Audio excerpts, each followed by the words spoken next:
우리 지난주 그 로마서, 당신을 위한 로마서 1장 첫 번째 부분을 한번 약간 요약을 좀 해보자면, 바울은 복음을 위해서 기꺼이 종이 되었다.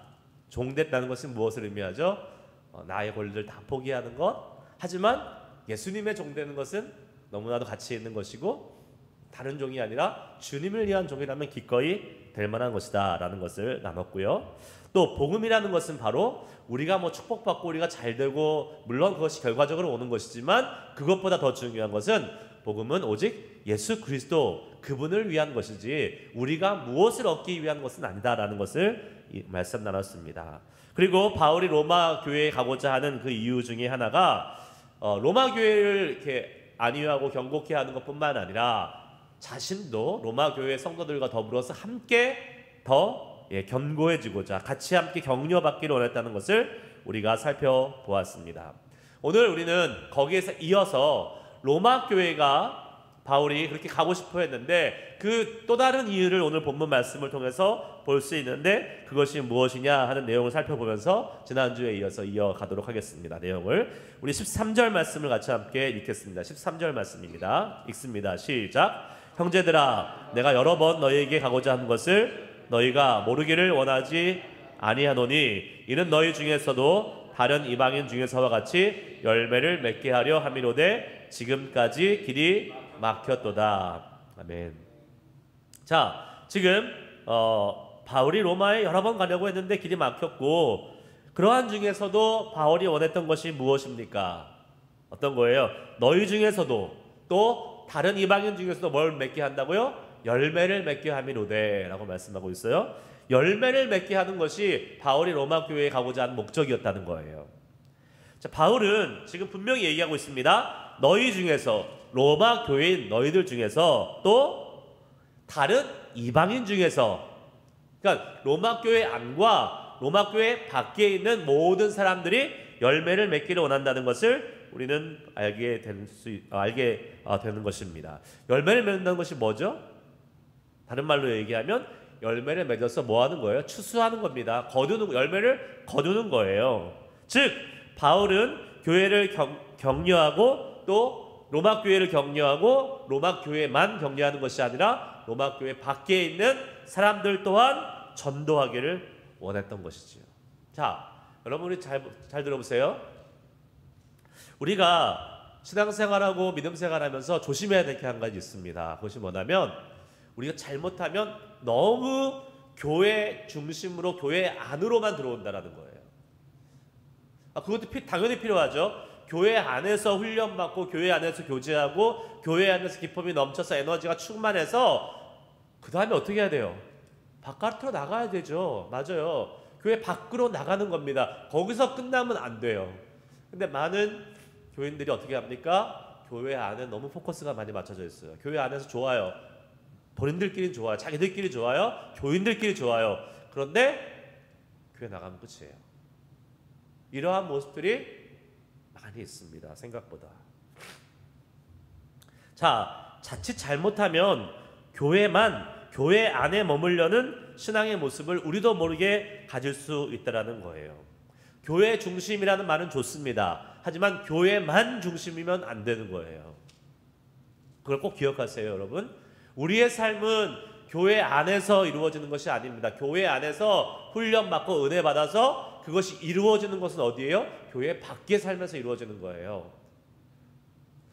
시간적으로 봐도 그렇잖아요. 교회에서는 얼마나 될까요? 한 10분의 1 우리가 쓰는 시간에 나머지 10분의 9 정도는 다 밖에서 사는데, 사실 어디가 더 중요한 거예요? 삶의 그 무게를 놓고 봤을 때는 교회 밖에서의 삶이 더 중요합니다. 그렇게 많은 시간을 밖에서 보내기 때문에 교회 안에서 있는 적은 시간 동안 우리가 더 집중해서 하나님 말씀을 듣고 훈련받고 은혜를 충만히 해서 바깥으로 나가는 겁니다. 교회 안이 중요한 만큼 교회 밖은 훨씬 더 중요하다는 사실이에요. 자, 이것을 우리가 기억하면서 계속해서 살펴보도록 하겠습니다. 바울은요, 자신을 뭐라고 표현합니까? 로마 교인들한테, 한 번도 만나본 적이 없는 로마 교인들한테 자기가 복음의 빚진 자라고 얘기해요. 로마 교인들은 내가 너희에게 빚진 자라고 얘기합니다. 자, 14절 말씀 보겠습니다. 같이 읽습니다. 14절 시작. 헬라인이나 야만인이나 지혜 있는 자나 어리석은 자에게 다 내가 빚진 자라. 아멘. 지금 바울은 로마 교인들한테 편지를 이렇게 쓴 거잖아요. 쓰면서 내가 헬라인이나 야만인이나 지혜 있는 자나 어리석은 자나 결국은 로마 교인들 당신들 포함해서 모든 사람에게 어떠한 자? 빚진 자라고 얘기하고 있습니다.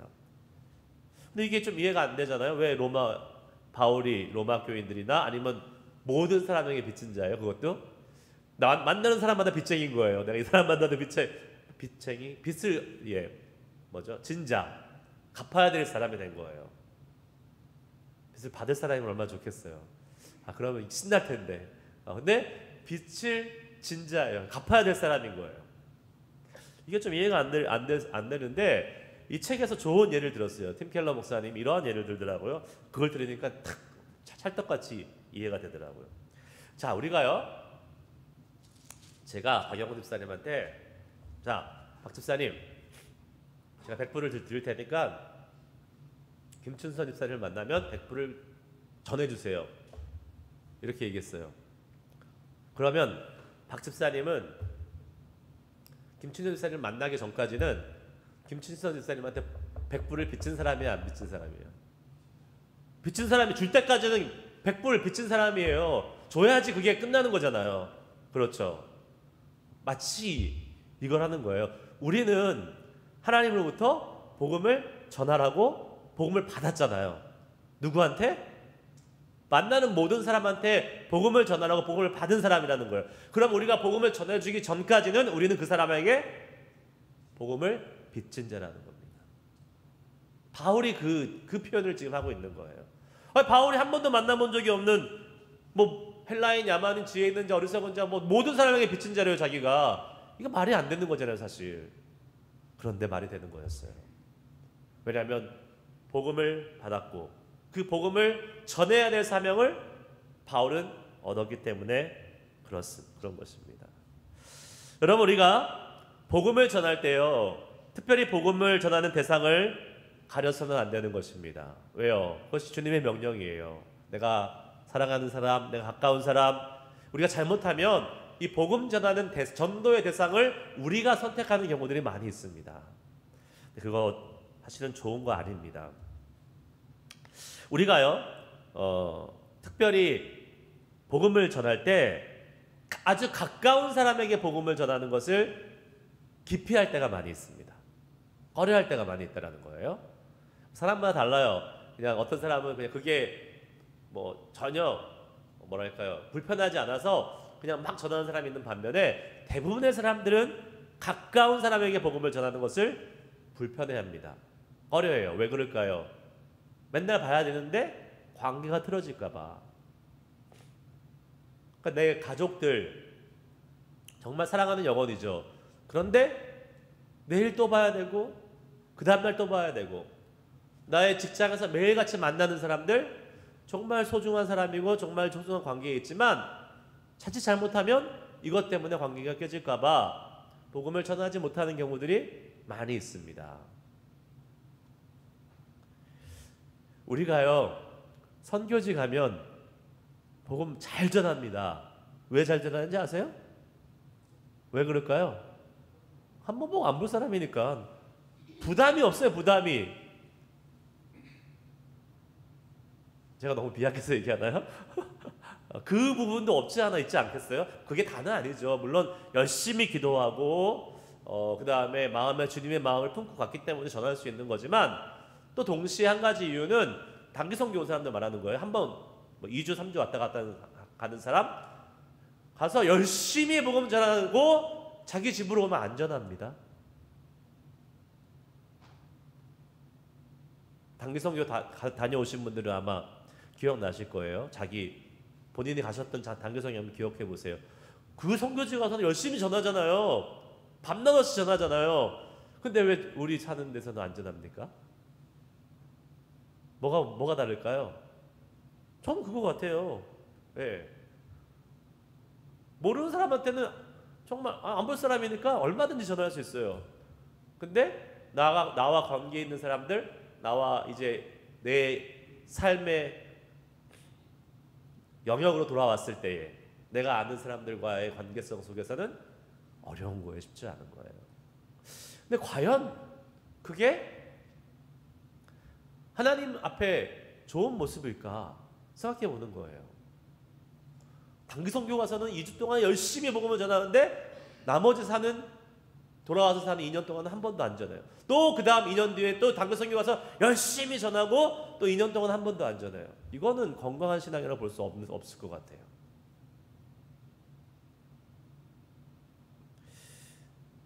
언제든지 누구에든지 복음을 전해야 하는 것입니다. 단기 선교에서 하는 것처럼 우리의 삶에서도 전해야 되죠. 그렇게 하실 수 있길 축복합니다. 네. 뭐 그까짓 거 뭐 조금 창피하면 어떻고, 조금 뭐 숨어 나가면 어떻고, 조금 거절당하면 어때요? 하는 거죠. 뭐 주님이 하라 그랬으니까.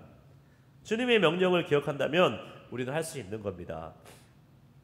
디모데후서 4장 2절 말씀 같이 함께 읽겠습니다. 읽습니다. 시작. 너는 말씀을 전파하라. 때를 얻든지 못 얻든지 항상 힘쓰라. 범사에 오래 참음과 가르침으로 경책하며 경계하며 권하라. 말씀을 전파하라. 때를 얻든지 못 얻든지 항상 힘쓰라. 항상 복음을 전하라는 거죠.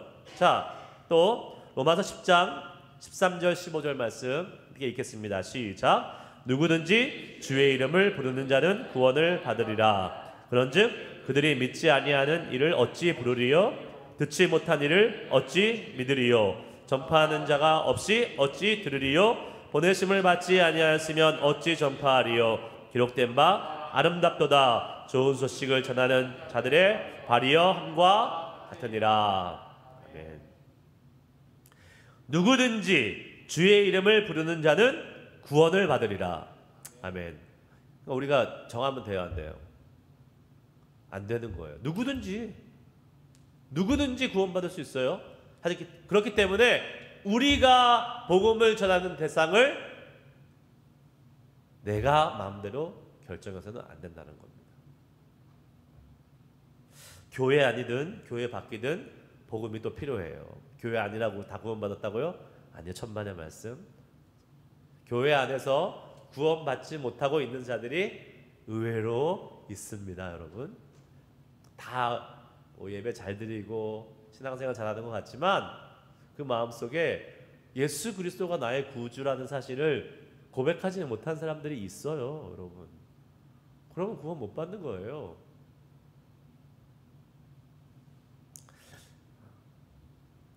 그래서 예전에 전도 훈련을 할 때, 제가 신학교 다닐 때 전도 훈련을 하는데 전도 폭발 같은 프로그램이 있었어요. 전도 폭발 뭔지 아시죠? 복음을 쫙 외워가지고 복음의 그 진리를 외워서 이제 전도 받을 대상자를 정해가지고 이렇게 그걸 쭉 이야기하는 거예요. 실습을 해야 되잖아요. 근데 딴 데 가지 말고 교회에서 하라 그래요. 저기 나가가지고 모르는 사람을 하지 말고 교회 안에도 의외로 많어. 그러니까 교회 한 사람 붙잡고 한번 해봐. 이 사람이 과연 이 복음의 내용을 알고 있는지 없는지. 그렇게 하라고 제가 옛날에 했던 기억이 납니다. 신학교 다닐 때. 여러분, 내 교회 아니든 교회 밖이든 내 지인이든 내 지인이 아니든 이 복음을 들어야 될 사람들은 우리 주변에 무수히 많다는 사실이에요. 그리고 우리는 이 복음 전파의 사명을 위해서 모두 부르심을 받은 자들입니다. 어떤 사람이 이렇게 생각해요. 나는 바울이 아니야. 바울은 부르심을 받았다고 그랬잖아요. 바울은 이 복음 전파를 위해서 이방인을 위해서 부르심을 받은 사도라고 바울은 얘기하는데 하나님은 나한테 그러한 사명을 준 적이 없어 라고 얘기합니다. 나는 그런 사명을 받은 적이 없어. 나는 복음 전파를 위해서 부르심을 받은 적이 없어 라고 생각하실 수 있는 분들 무식한 거예요. 그거는 네, 무식한 거예요. 진짜 성경에 뭐라고 나옵니까? 마태복음 너무나 잘 아는 말씀 28장 19절부터 20절까지 말씀 한번 읽습니다. 여러분 크게 읽어주세요. 시작.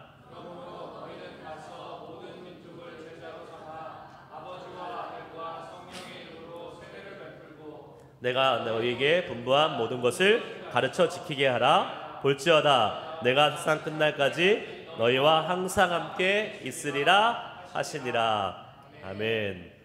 자, 지금 이게 누구한테 말씀한 거예요? 또 그러시라.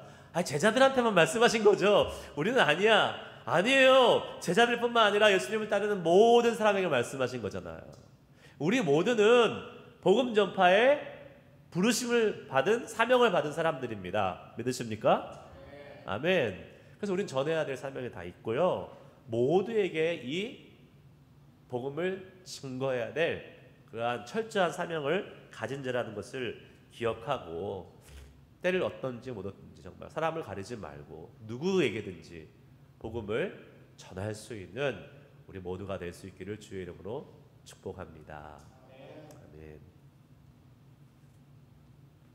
자, 16절 말씀 보겠습니다. 같이 읽습니다. 시작. 내가 복음을 부끄러워하지 아니하노니 이 복음은 모든 믿는 자에게 구원을 주시는 하나님의 능력이 됨이라. 먼저는 유대인에게요 그리고 헬라인에게로다. 아멘. 여기서 이제 복음을 부끄러워하지 않는다, 복음을 부끄러워한다라는 것이 이제 무슨 뜻일까? 부끄럽다라는 말이 사실은 어떤 그 뜻을, 원어적 의미도 그렇고, 그것을 다시 한번 살펴본다면 내가 복음을 불쾌한다라는 그러한 의미도 갖고 있어요. 복음을 불쾌해야 한다. 복음이 어떻게 불쾌할 수 있을까요? 여러분 복음 불쾌하세요? 우리는 아니죠. 우리는 복음이 너무 좋잖아요. 그런데 믿지 않는 사람의 관점에서 한번 보자고요. 이 복음이 불쾌할 수가 있어요. 왜요? 네 가지 정도 이 책에서 얘기해주고 있는데, 그럴 수 있겠다라는 생각이 드는 거예요. 첫 번째, 복음은 구원이 공짜이고 우리에게 과분한 것이라고 얘기해 줍니다. 이것이 왜 불쾌해요? 복음이 공짜고 우리에게 과분한 것이다. 자, 즉 복음만이 유일한 길이라고 제시함으로써 받아들이는 그 사람은 이 복음이 그것밖에 없어? 그 길밖에 없어? 근데 공짜래요. 불쾌한 거예요. 왜냐하면 이게 그 사람한테는 모욕감으로 다가올 수 있습니다. 복음만이 유일한 길이야? 복음만이 왜 다른 길은 없고 왜 다른 것은 없어? 나는 선택의 자유가 나한테 없는 거야? 이렇게 생각하면서 그거를 불쾌하게 받아들일 수 있다는 거예요. 또 다른 하나의 두 번째 얘기는, 복음은 예수님이 우리를 위하여 죽으셨다고 말하고 있어요. 이게 왜 또 불쾌합니까? 모멸감을 왜 줄까요? 그 말은 뭐예요? 너가 예수님을 죽였어요, 이 말이잖아요. 당신이 예수님을 죽였어라는 말하고 똑같은 말이에요. 그걸 돌려서 말했을 뿐이지. 그러니까 그 말을 들으면 이제 복음을 모르는 사람은, 나는 본 적도 없는 예수님을 내가, 예수라는 사람을 내가 왜 죽였어? 나 안 죽였어. 근데 죽였다고 얘기하니까 모멸감을 느낄 수 있는 거죠. 세 번째, 복음은 선해지거나 영적인 사람이 되는 것만으로 충분하지 않으며 착한 사람이 아니라 예수님을 통해 하나님께 나오는 사람만이 구원을 얻을 수 있다고 말하고 있죠. 이것이 또 왜 불쾌할 수 있습니까? 자, 아까 1번하고 비슷한데, 자신의 노력이 아무 의미 없다는 것을 얘기해주고 있는 거예요. 너가 아무리 노력해봤자 소용없어. 세상에서는 뭐라고 얘기해요? 노력하면 결과를 얻을 거야. 노력하면 노력한 만큼 뭔가를 얻을 거야 라고 얘기하는데, 너 노력해봤자 안 돼. 그리고 초이스가 없는 거예요. 왜 통수야? 유일한 길이에요. 나한테 왜 그러는 거야? 왜 이렇게 몰아놓고 나한테 호흡만 잡으라고 하는 거야? 하니까 불쾌할 수밖에 없죠. 압박감을 받을 수밖에 없는 거죠. 안 믿는 사람 입장에서는. 네 번째, 복음은 구원이 정복이나 파괴에 의해서 얻는 것이 아니라 예수님의 고난과 섬김을 통해서 성취되었습니다 라고 알려주잖아요. 그렇죠? 그러면서 뭐라고 얘기해요? 당신도 예수님의 뒤를 따라가야 됩니다 라고 얘기해요. 그 말은 뭐예요? 너도 고난받고 너도 어려움을 당해 섬겨야 된다는 것을 의미합니다. 세상 사람들 손해보기 싫어하는데, 세상 사람들 자기 이득 갖기를 원하고 어찌됐든 뭐 고난을 왜 받아요? 고난을 가능한 피해야지. 그런데 지금 복음은 그렇게 얘기하지 않잖아요. 고난을 받으라라고 얘기합니다. 생각해보면 얼마든지 불쾌할 수 있어요. 얼마든지 불편할 수 있다는 거예요. 그런데 놀라운 사실이 여기 있습니다. 이렇게 불편해하고 불쾌해하고 프레셔, 압박감이 있고 모멸감도 있고 자존심도 상하고 하는 이 복음이 사람 안에 들어가잖아요. 그러면 그 사람을 변화시킨다는 겁니다. 그게 희한한 거예요. 왜요? 복음은 뭐라고 얘기하고 있습니까? 구원을 주시는 하나님의 뭐라고요? 능력. 네, 16절 다시 띄워주세요. 16절. 복음은 뭐라고요? 구원을 주시는 하나님의 뭐가 된다? 능력이 된다 그랬어요. 그렇게 불편해하고 그렇게 모욕감을 느끼고 모멸감을 느끼고 프레셔를 느끼고 어떻게 해서든지 거부하고 싶지만 그 복음이 그 사람 안에 일단 들어가잖아요. 그러면 변화시킨다고요. 바꾼다고요, 사람을. 술 많이 마시는 저분도 바뀌었잖아요. 그렇죠. 술 많이 마실 때 옛날에. 창피하네요, 우리 지금. 아, 맞아요. 그게 정상이에요. 복음이 들어오면 내가 예전에 나의 모습이 부끄러운 거예요. 그 주님의 그 놀라운 사랑과 은혜 앞에서 예전에 마음대로 예수님 없이 살았던 모습이 힘들어지는 거잖아요. 그게 뭐예요? 하나님의 능력인 거예요. 여러분, 그런 사람들 많이 보셔야 돼요. 주변에서 그런 사람들이 많아져야 돼요. 그러려면 어떻게 해야 돼요? 복음 전해야죠. 복음을 전해서 예수님을 배척하고 대적하고 복음을 받지 않는 사람들에게 나타나는 복음의 능력을 보잖아요. 그러면 얼마나 기쁜지 아십니까? 내가 기뻐요, 내가. 나는 이제 이미 구원받은 사람인데 그런 복음의 역사들이 나타나고 하나님의 구원의 능력이 나타나는 것을 보면 주님의 능력을 보는 거잖아요. 얼마나 기쁩니까? 그걸 못 보니까 어떻게 되는 거예요? 우리 신앙생활에 그저 그런 거예요. 항상 시시하고 복음을 안 전하니까, 복음을 안 전하고 복음의 능력이 나타나는 것을 못 보니까 신앙생활이 재미없는 거예요. 맨날 이 교회에서 오는 저 사람, 저 교회에 오는 또 믿는 사람, 이사 오는 믿는 사람 중요해요. 예, 교회 일꾼도 필요하니까. 그런데 그것만 있으면 교회는 정말 기쁨이 없습니다. 진짜 기쁨이. 진짜 기쁨은 어디서 나오는 거예요? 예수 안 믿는 사람이 예수 믿는 뭐예요? 태어나는 거잖아요. 여러분, 이 세상에 제일 큰 기쁨이 아기 태어나는 게 제일 큰 기쁨이에요. 안 그래요, 여러분? 여러분, 자녀 태어났을 때 기쁨만큼 비교할 만한 기쁨이 있을까요? 저는 사실은 그게 제일 기뻤던 것 같아요.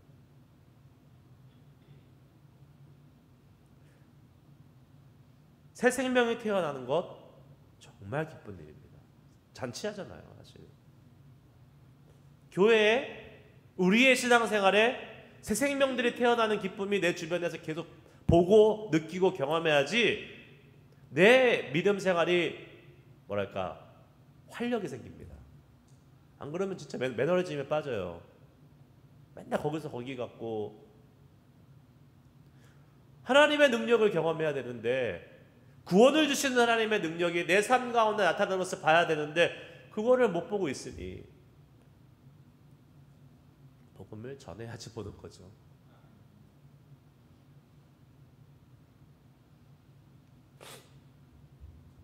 복음은 언뜻 보면요, 우리가 언뜻 보면 하나의 이론같이 보일 수가 있습니다. 그렇죠. 예수를 믿으면 구원을 얻습니다. 하나의 이론같이 보일 수 있어요? 하나의 어떤 철학 개념같이 보일 수 있어요?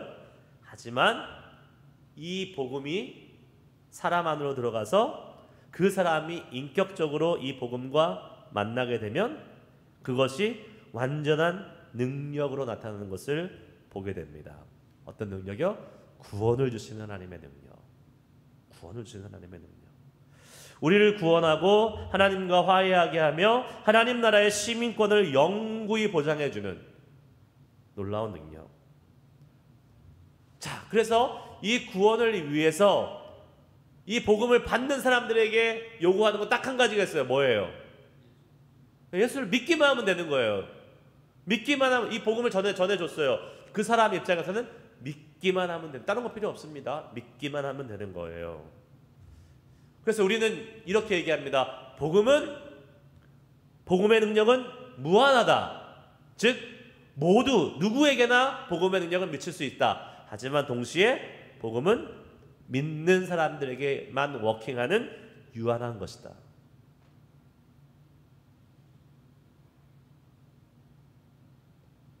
복음의 능력은 무한합니다. 하지만 무한하다고 모든 사람들이 거저 얻을 수 있는 것은 아닙니다. 믿는 사람만이 취할 수 있는 유한한 능력입니다. 17절 말씀 이제 마무리하겠습니다. 보겠습니다. 복음에는 하나님의 의가 나타나서 믿음으로 믿음에 이르게 하나니 기록된 바 오직 의인은 믿음으로 말미암아 살리라 함과 같으니라. 뭐가 나타난다고요? 복음에는 하나님의 의가 나타난다 그랬어요. 복음, 하나님의 의가 나타난다 그랬어요. 그러니까 나타났다라는 것에 좀 포커스를 두시기 바랍니다. 그러니까 이게 나타나야지 알 수 있는 거예요. 그러니까 복음이 그냥 숨겨져 있으면 모릅니다. 감춰져 있으면 몰라요. 나타나야 돼요. 근데 첫 번째 나타나시면 누구로 통해서 나타났어요? 예수님을 통해서. 예수님이 보여주심으로, 하나님이 이 땅에 예수님을 보내주심으로 세상에 예수님이 나타나셨어요. 그래서 복음이 드러났죠. 그것은 이제 예수님이 하셨던 일이에요. 근데 그 예수님이 하셨던 일을 이제 우리가 어떻게 해요? 받았어요. 사명을. 복음을 전할 사명을. 우리가 세상에 계속 드러내게 만드는 거예요. 드러내는 게 뭡니까? 복음을 전하고 나누고 그 복음의 삶을 사는 거예요. 그럴 때에 하나님의 나타나시게 하는 이 복음의 역사가 나를 통해서 이루어지는 겁니다. 그러한 삶을 우리가 살 수 있어야 된다는 것이죠. 뭐가 나타나요? 여기 보면 하나님의 의가 나타난다 그랬어요. 하나님의 의라는 것은 하나님의 의로운 성품, 의로운 모습, 의로운 하나님의 그 본 모습, 이런 것을 말할 수 있습니다. 하나님의 의로운 성품들을 이야기할 수 있어요. 즉 이러한 것은요, 하나님이 보여주시지 않고 만약에 감추어두고 있었다, 가리고 있었다 그러면 아무도 볼 수 없는 것입니다. 우리는 절대로 하나님의 의로운 성품을 볼 수 없는 자들이에요. 그런데 하나님이 기꺼이 이 땅에 예수님의 모습으로 오셔서 나를 본 자는 아버지를 보았다라고 말씀하잖아요. 그러면서 하나님의 의가 무엇인지를 본인이 사셨어요. 직접. 사랑이 무엇인지, 병든 자를 향한 아버지의 마음이 무엇인지, 죄인들을 향한 아버지가 어떠한 태도로 마음을 갖고 계신지를 다 예수님이 보여주셨잖아요. 결국은 마지막에는 십자가에서 죽으시면서까지 어떻게 해요? 그 죄인 하나하나를 사랑하시고자 하는 하나님 아버지의 그 의로우신 성품이 예수의 십자가를 통해서 완전히 드러났다는 사실입니다. 자, 이렇게 하나님이 보여주시고 하나님이 그 아들을 통해서 우리에게 허락해 주실 때만이 사실 복음은 볼 수 있는 거예요.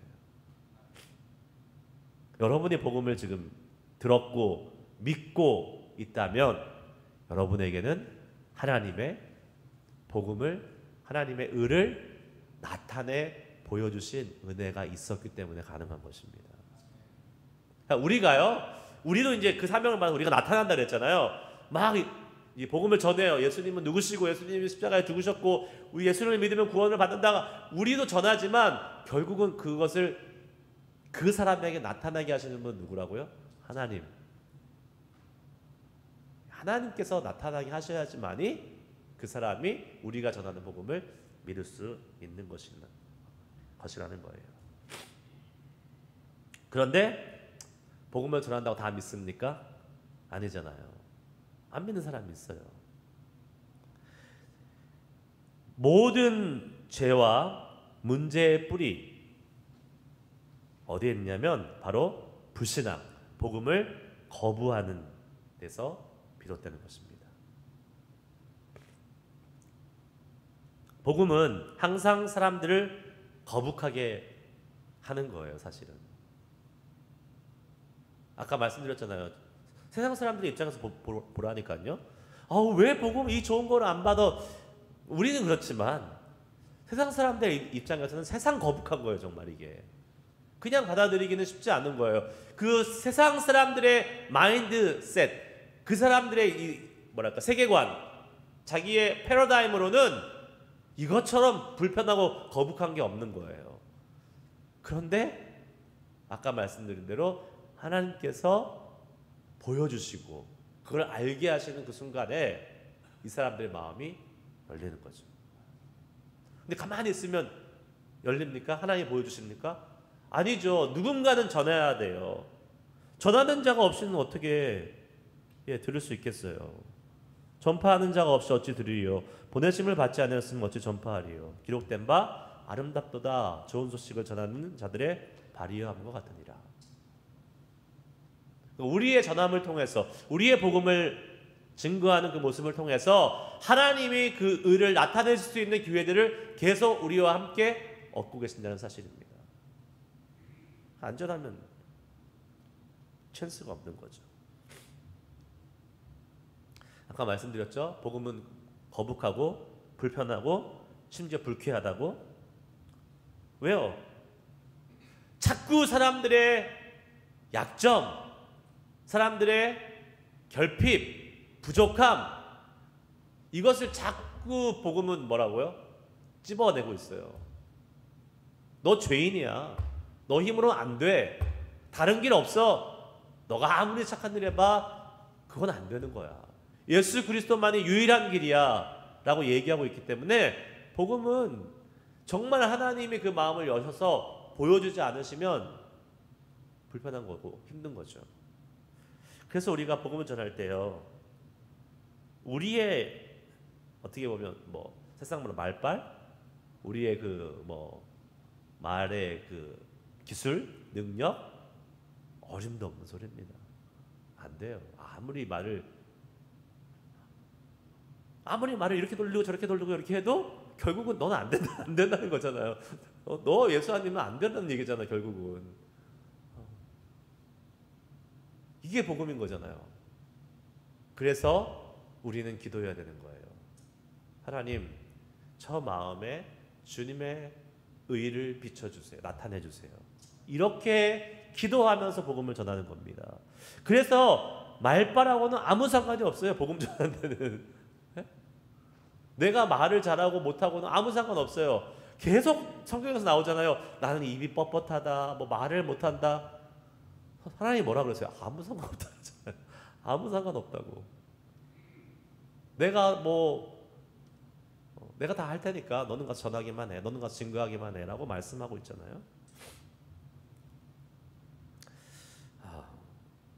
우리는 복음을 부끄러워하게 되는 유혹을 받을 때도 없지 않아 있습니다. 믿는 우리도 마찬가지예요. 여러 가지가 이유가 있겠지만 내가 복음에 대한 확신이 없기 때문에 그럴 수도 있고, 아니면 복음 때문에 내가 겪는 어떠한 고난과 수치나 어려움 때문에 그럴 수도 있고, 여러 가지 성격상으로도 힘든 사람도 있고 많은 이유가 있겠지만, 우리가 분명히 기억해야 될 한 가지가 있습니다. 여러 가지 이유를 다 떠나서 한 가지만 기억하면 돼요.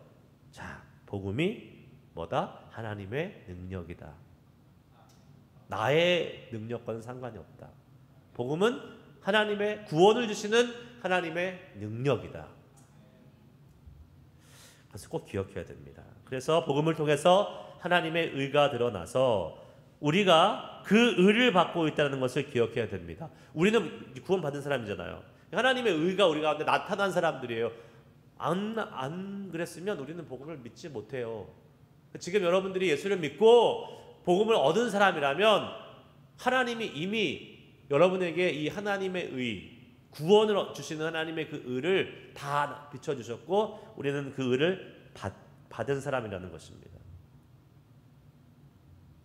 그래서 우리는요, 그것을 받았으니까 어떤 사람이 빚진 자의 마음으로 그 복음을 어떻게 해요? 증거하는 겁니다. 그러니까 복음을 부끄러워한다는 것의 반대말은 그냥 소극적으로 전한다가 아니라 열정적으로 복음을 열망하고 그것을 나누는 삶을 의미합니다. 그러니까 의무감이나 그냥 이렇게 어쩔 수 없어서 하는 그러한 모습이 아니라 그분을 위해서 하나님이 주시는 은혜 때문에, 하나님이 주시는 그 사랑 때문에 이 복음을 전하고 싶은 마음이 간절히 불타는 상태, 그것이 어떻게 보면 정상적인 크리스찬의 모습이에요. 그럼 나는 비정상인가? 그런 복음을 전하고 싶을 생각이 안 들 때도 있고, 어떨 때는 부담스러울 때도 있고. 아니에요. 그렇다고 뭐 비정상은 아니에요. 사람의 그러한 상태는, 믿음의 상태는 업앤다운이 있는 거잖아요. 분명한 사실은 때를 어떤지 못 어떤지 복음을 전하는 거니까, 내가 나는 복음을 전하고 싶은 열망이 지금 별로 없어, 내 마음은 그냥 좀 이렇게 복음을 전하려면 샤이하고 하니까 나는 그냥 교회에서 다른 일 할래, 그건 없다라는 겁니다. 그건 no excuse, 없어요. 그건 안 돼. 그럼에도 불구하고 복음은 모든 사람들이 전해야 되는 거예요. 아멘. 자, 다시 한번 말씀드립니다. 내 능력하고는 아무 상관없어요. 내 성격, 내 말빨, 내 외모 아무 상관없어요. 복음에는 하나님의 능력이에요. 나의 역량이 아니라는 사실입니다. 그걸 기억하고 우리가 이 복음 앞에, 우리 한번 오늘 기도할 때 내가 복음을 전해야 될 사람이 누구인가 한번 기억했으면 좋겠습니다. 여러분 지금 열심히 쓰고 계신지 모르겠지만 여러분이 받는 설교 노트 앞장은 열심히 쓰시는데 뒷장은 아마 제가 예상하기를 잘 안 쓰실 것 같아요. 뒷장에 여러분 뭐 쓰라 그랬어요? 내가 복음을 전해야 될 사람 1번으로 쓰는 겁니다. 매일. 제일 위에 있잖아요. 우리가 복음의 비친 자이기 때문에, 하나님이 제일 기뻐하시는 거기 때문에, 우리가 가장 큰 기쁨을 얻는 길이기 때문에. 근데 그냥 그거 안 쓰면 그냥 넘어가요. 그냥 잊어버려요. 그래서 여러분 개인 기도 시간에 매일 기도하는 시간이 있으실 거 아니에요. 없으시다면 빨리 하셔야 됩니다. 매일 기도하는 시간에 거기다가 제일 처음에 이름 쓰는 거예요. 내가 전도할 사람, 복음을 전해야 될 사람, 내 자식이 됐던, 내 직장 동료가 됐던, 내 이웃이 됐던, 한국에 있던, 영어를 말하다 스페니쉬를 말하든 상관은 없어요. 우리 교회 누가 데리고 나오래요? 아니에요. 안 데리고 나도 괜찮아요. 옛날에는 그랬어요. 우리 교회 데리고 나와야지 전도로 인정해.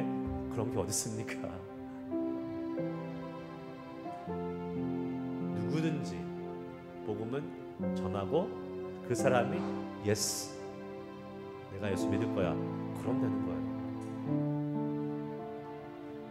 교회에 와서 같이 신앙생활하면 더 좋겠죠.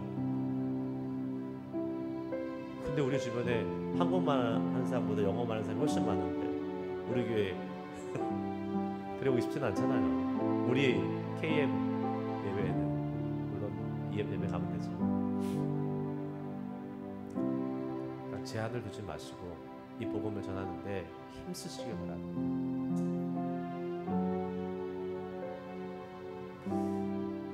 그 기쁨을 한번 누려보세요, 여러분. 그 복음으로 사람이 바뀌는 걸 보면요, 정말 그걸 보고 있으면 나도 막 눈물이 나고 나도 감격이 됩니다. 하나님의 그 사랑이 느껴져요.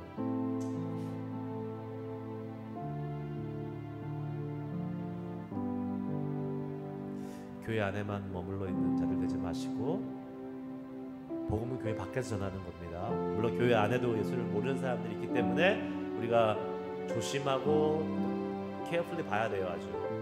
그리고 그 사람들도 찾아내서 복음 전하고 구원 시켜야 되지만 일단은 많은 수들은 교회 밖에 있으니까 우리가 함께 그 복음을 전하는 놀라운 은혜, 또 복음을 통해서 구원, 예수님 앞으로 돌아오는 그 사람들의 모습을 통해서 하나님의 영광과 사랑을 누릴 수 있는 우리 모두가 될 수 있기를 축복합니다.